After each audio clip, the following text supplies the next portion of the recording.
조갑제 TV 시청자 여러분 안녕하십니까? 2024년 4월 7일 오늘은 신문의 날입니다.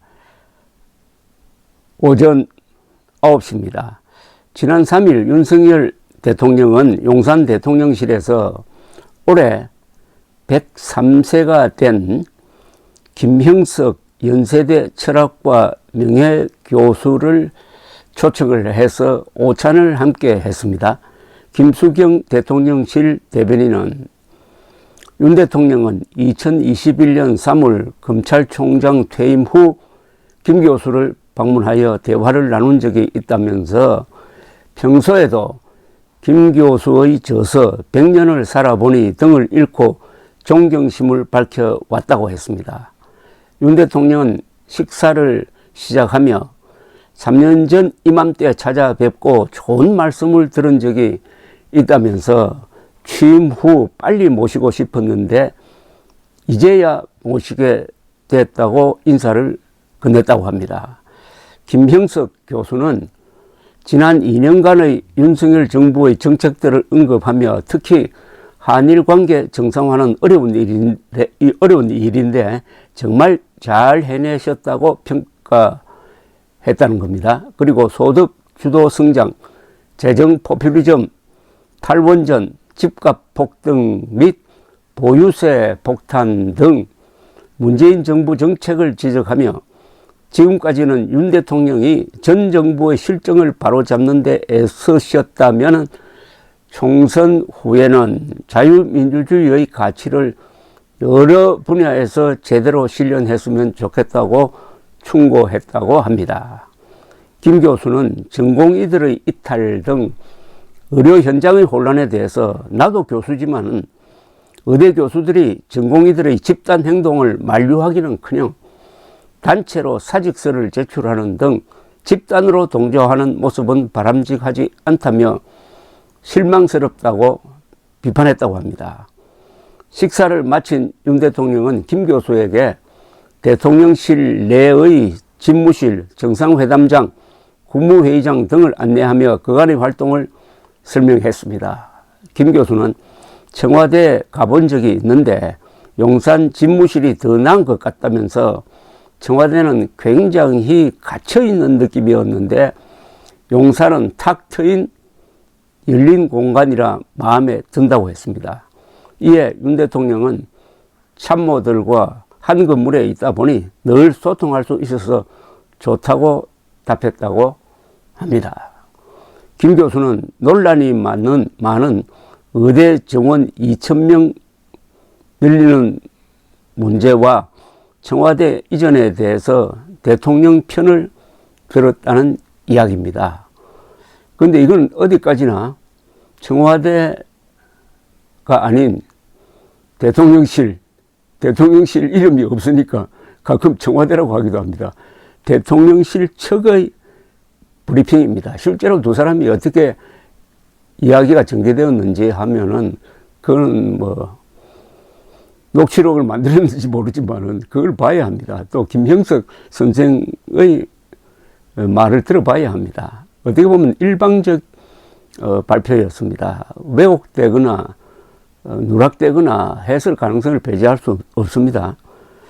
그러나 어쨌든 2,000명 정원 문제 청와대 이전에 대해서 논평을 했다는 것은 논란이 있는 사안에 대한 논평이므로 이것은 또 다른 논란의 대상이 될 수밖에 없습니다. 저는 청와대 본관 앞에 서서 광화문과 남산 쪽으로 보면서 탁 트인 느낌을 받았습니다. 김형석 교수와는 반대 느낌을 받았습니다. 청와대는 지대가 높은 데다가 뒤로는 북악산이 있고 앞으로는 서울 시내를 내려다보게 되어 있어 뒤로 돌아보지 않는 한 기본적으로 탁 트인 시야입니다. 흔히 청와대가 구중궁궐이었다고 그러는데 그것은 경호상 그런 거지 그 지대는 결코 고립되거나 폐쇄된 지형이 아닙니다. 뭐 청와대 가보신 분들 많으시니까 잘 아실 겁니다. 그런데 윤석열 대통령도 사석에서는 국방부 청사였던 용산 대통령실 건물에 대하여 불만을 토로한다고 합니다. 외국 정상들에게 보여줄 게 없다는 등 건물의 품격이 떨어진다는 식의 이야기를 한다고 합니다. 직접 들었던 한 측근으로부터 전해 들은 이야기입니다. 그래서인지 윤석열 대통령은 요사이도 청와대의 상춘제 영빈관 시설을 자주 이용합니다. 옮긴 지 3년째인데 용산 대통령실의 이름도 짓지 않고 있습니다. 이 건물에 애착이 없다는 증거 아닐까요? 그런데도 두 사람은 이 대통령실 이전에 대하여 입을 맞춰 가지고 칭찬만 했습니다. 그런데 아이가 태어난 지 3년째인데 이름을 지어주지 않는다면 뭔가 문제가 있다는 뜻이 아닐까요?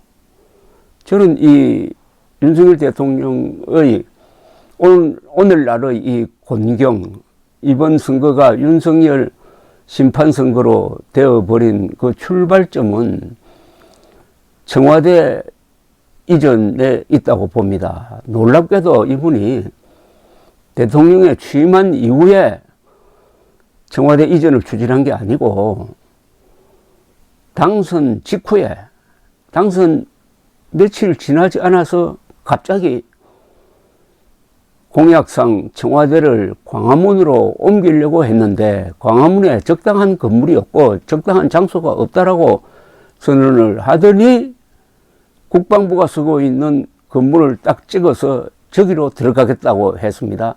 처음에 대부분의 언론이 비판적이었습니다. 광화문으로 옮길 수가 없으면은 다시 청와대로 들어가 가지고 거기서 신중하게 계획을 짜야 되는데 이게 특수부 검사의 흔히 별건 수사식 그 습관이 발동되었는지 이곳을 겨냥해서 안 되면은 또 다른 곳을 뚫는 식으로 국방부를 딱 찍었습니다. 그런데 아쉽게도 반대하던 언론, 특히 조선일보 같은 언론이 윤석열 대통령이 방침을 딱 정해버리니까 적극적으로 그걸 또 지원을 했어요. 그런데 그 당시 여론은 압도적으로 반대였습니다. 이건 졸속 이전이다. 반대를 했습니다. 그때부터 윤석열 대통령에 대한 지지율이 떨어지게 되었습니다.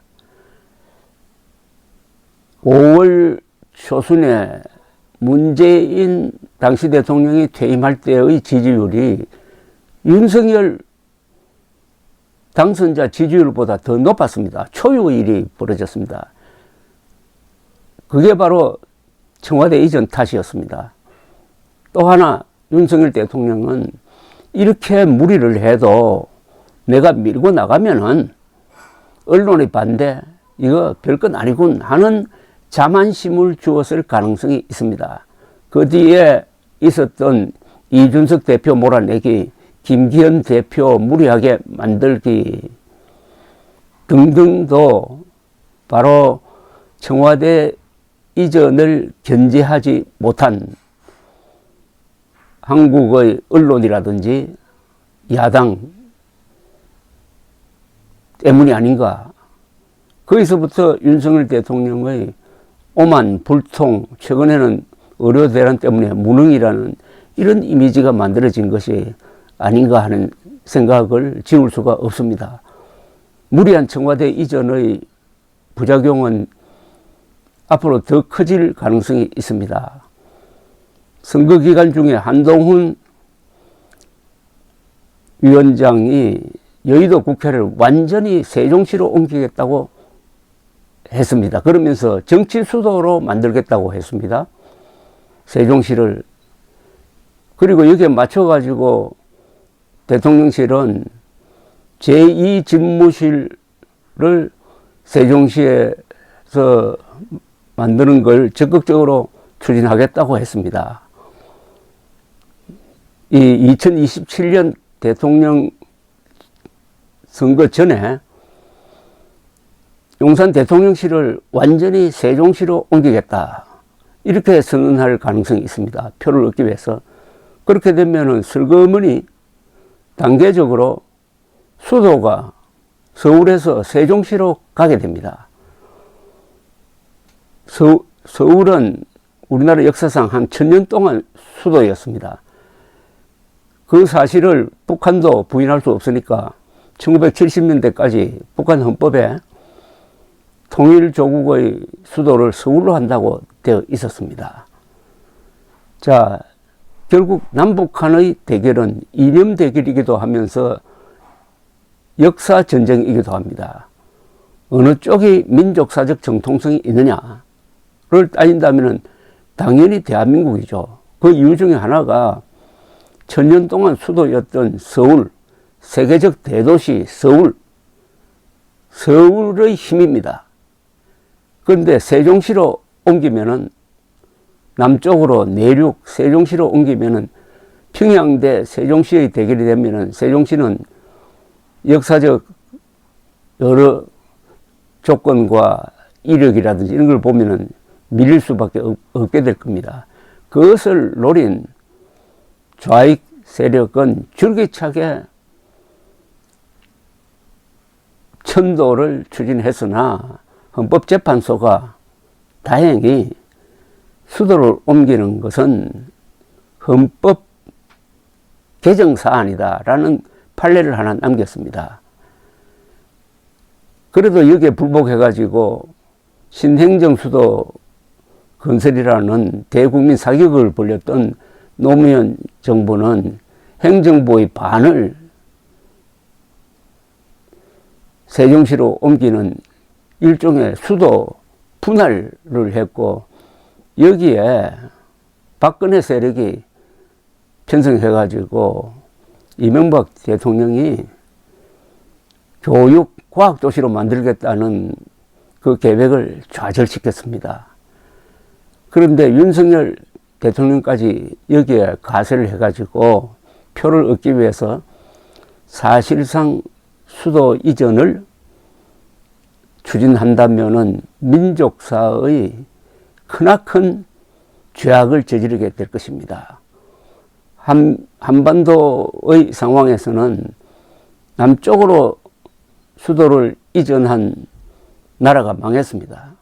고구려가 만주에서 평양으로 수도를 이전했고, 백제가 한성백제, 즉 이 몽촌토성 근방에 있던 수도를 공주로 옮겼다가, 그리고 공주에서 다시 부여로 옮겼다가 망했습니다. 수도 이전을 이런 식으로 표를 얻기 위해서 장난치는 세력이 있다고 하면은 민족사의 반역 세력이 될 수가 있습니다. 결과적으로는 김일성 편에 들어가는 겁니다. 청와대 이전 대통령실 문제에 대해서 김형석 교수가 윤석열 대통령과 같은 생각을 갖고 잘 되었다라고 한 데 대해서는 저는 반대 입장임을 분명히 합니다. 감사합니다.